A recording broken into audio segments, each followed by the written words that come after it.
আসসালামু আলাইকুম। এখন দেখবেন সংবাদ শিরোনাম। গণতন্ত্রের নিয়ামক হবে তারেক রহমানের ফেরা, গতি পাবে ন্যায়ভিত্তিক রাষ্ট্র প্রতিষ্ঠার স্বপ্ন, বিশ্বাস বিএনপির জ্যেষ্ঠ নেতাদের। তারেক রহমানকে স্বাগত জানিয়ে জামায়াত এনসিপি নেতৃত্বের ফেসবুক পোস্ট।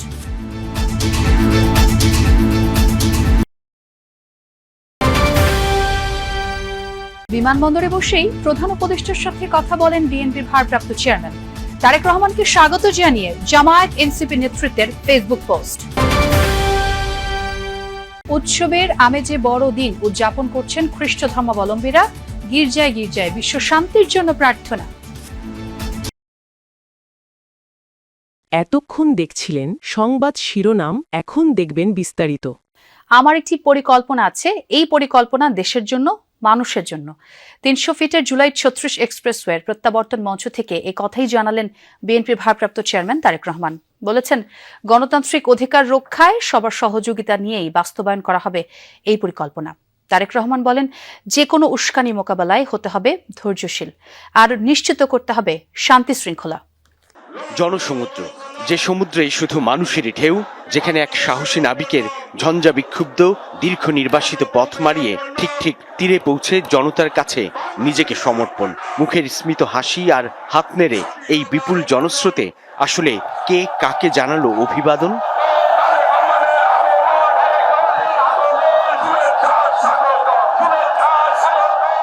পাহাড় থেকে সমতল, সারা দেশ থেকে ছুটে আসা এই ঢলের উপলক্ষ বিএনপির ভারপ্রাপ্ত চেয়ারম্যান তারেক রহমানের ঐতিহাসিক স্বদেশ প্রত্যাবর্তন। আবাল বৃদ্ধ বনিতা, কৃষক, শ্রমিক, মজুর সব শ্রেণী পেশার মানুষের গন্তব্য এসে মিলেছে পূর্বাচলের ৩৬ জুলাই এক্সপ্রেসওয়েতে, যে স্রোতে হাজার মাইল ভ্রমণ যাত্রার ক্লান্তি ভুললেন তারেক রহমান। কে নেই এই মিছিলে? গণতান্ত্রিক আন্দোলনে নেমে যে নেতার ডাকে ঘর ছেড়ে গেরিলার মতো বনজঙ্গলে ফসলের মাঠে আশ্রয় নিয়েছিলেন, যে নেতার ডাকে মামলা আর গ্রেফতারের মুখোমুখি হতে দ্বিধা করেননি, সেই সব সাহসী মুখ এসেছে এখানে। গুম, খুন, নিপীড়নের মুখোমুখি হয়ে যে জনতা ভোটের অধিকারে ছিল সোচ্চার, সেই তাদের ভিড় তৈরি করেছে এই বিপুল জনারণ্য।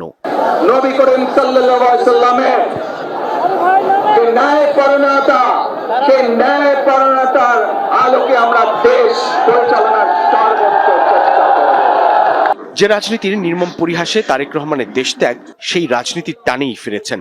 সেই মানুষের কাছে এসে তিনি নতজানু, আবেগাপ্লুত, কৃতজ্ঞ। প্রিয় মাতৃভূমিতে ১৭ বছরের বেশি সময় পর প্রত্যাবর্তনে তারেক রহমানকে স্বাগতম জানিয়েছেন জামায়াতের আমির ডাক্তার শফিকুর রহমান এবং এনসিপির আহ্বায়ক নাহিদ ইসলাম। তারেক রহমানকে সদস্যে অভ্যর্থনা জানিয়ে দুজনই পোস্ট করেছেন সামাজিক মাধ্যম ফেসবুকে। জামায়াতের আমির তার ফেসবুক পোস্টে তারেক রহমানকে সপরিবারে দেশে ফিরে আসায় স্বাগত জানান। এছাড়া তারেক রহমানের এই প্রত্যাবর্তনকে গণতান্ত্রিক লড়াইয়েরও একটি ইতিবাচক প্রতিফলন হিসেবে ব্যক্ত করেছেন জাতীয় নাগরিক পার্টির আহ্বায়ক নাহিদ ইসলাম। ফেসবুক পোস্টে তিনি আরও বলেন, হাজারো শহীদের রক্তদানের গণঅভ্যুত্থানে এমন প্রেক্ষাপট তৈরি হয়েছে যেখানে তারেক রহমান ও তার পরিবার দেশে ফিরে আসতে পেরেছেন। তারেক রহমানের নেতৃত্বে ফ্যাসিস্ট সরকারকে বিতাড়িত করা গেছে। এতদিন দূর থেকে নেতৃত্ব দিয়েছেন, এখন তার সরাসরি নেতৃত্বে গণতন্ত্র প্রতিষ্ঠা করবে বিএনপি। আর এমন মন্তব্য করেছেন দলের মহাসচিব মির্জা ফখরুল ইসলাম আলমগীর। তারেক রহমান ৩৬ জুলাই এক্সপ্রেসওয়ের সংবর্ধনা মঞ্চে পৌঁছানোর পর এই কথা বলেন তিনি। ততক্ষণে পুরো এলাকা পরিণত হয়েছে জনসমুদ্রে। ৩০০ ফিটের প্রশস্ত সড়কেও তিল ধারণের ঠাঁই ছিল না দিনভর। এলেন, দেখলেন আর জয় করলেন। বিএনপির ভারপ্রাপ্ত চেয়ারম্যান তারেক রহমানের দেশে ফেরাটা অবিস্মরণীয় হয়ে ওঠে নেতাকর্মীদের আবেগে, উচ্ছ্বাসে। বিমানবন্দর থেকে ৩০০ ফিট সড়কের মঞ্চ মাত্র ৫ কিলোমিটারের মতো দূরত্ব যেতে কেটে গেছে ৩.৫ ঘন্টা।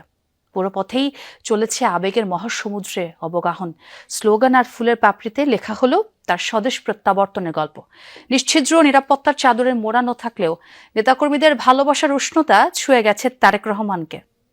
এ দৃশ্য কে দেখেছেন কবে? সম্ভবত একেই বলে রাজকীয় প্রত্যাবর্তন।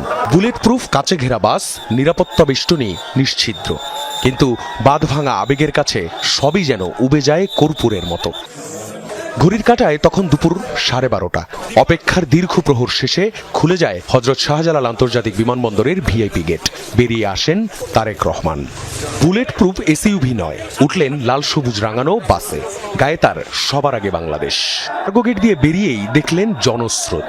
দিন মাস বছর গুণে যারা অপেক্ষায় ছিলেন প্রিয় নেতার। কণ্ঠে তাদের স্লোগান, আগমনী তারেক রহমানের।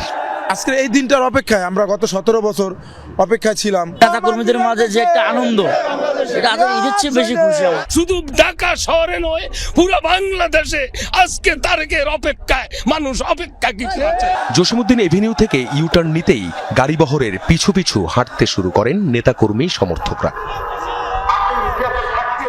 কাচের ওপাশে হাজারো নেতাকর্মীর উচ্ছ্বাস, আর ভেতর থেকে হাত নেড়ে সেই ভালোবাসার জবাব। পুরোটা পথ দাঁড়িয়েই 300 ফিটের জুলাই 36 এক্সপ্রেসওয়ের পথে যাত্রা। প্রিয় নেতাকে এক নজর দেখে আবেগাপ্লুত তখন দূর দূরান্ত থেকে আসা দলীয় নেতাকর্মীরা। লক্ষ লক্ষ মানুষ আজকে ঢাকার বুকে এসেছে, আমরা তাকে দেখতে এসেছি। জনগণের ভালোবাসা কোনো সীমানা মানে না। এত বেশি উচ্ছ্বাস, এত বেশি আনন্দ, সেটা আমরা ধরে রাখতে পারছি না।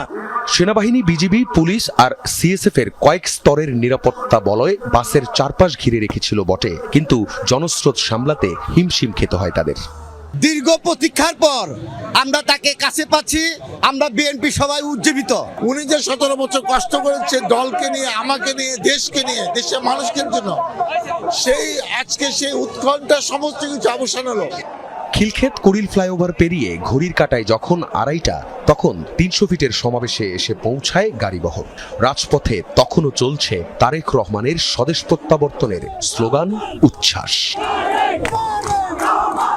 আখলাকুস সাফা, যমুনা নিউজ, ঢাকা।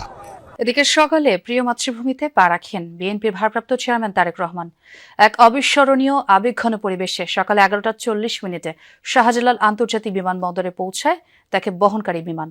নামার পর থেকেই অনেকটা আবেগ আর ভালোবাসায় ভাসছেন তারেক রহমান। বিএনপি নেতাকর্মীরা যেন অনেকটা কাছ থেকে দেখছেন তাদের স্বপ্নের সময়টুকু। বিমানবন্দরের বাইরে বেরিয়ে এসে হাঁটেন খালি পায়ে। দীর্ঘদিন পর নেন মাতৃভূমির মাটির স্পর্শ। আবেগ আপ্লুত তারেক রহমান এরপর চড়েন লাল সবুজ রঙের বাসে।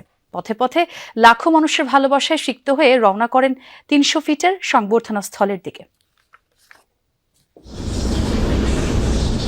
প্রতিদিনই বাংলাদেশ বিমানের ফ্লাইট নামে এখানে, কিন্তু এই ফ্লাইটটির জন্য যেন অপেক্ষার পালা শেষ হচ্ছিল না লাখো কোটি জনতার।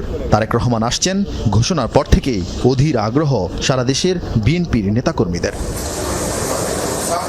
এই দৃশ্য দেখার জন্য ঠিক কত মানুষ টিভি সেট আর সোশ্যাল মিডিয়ায় চোখ রেখেছিলেন তা হয়তো একদিন গবেষণার বিষয় হবে।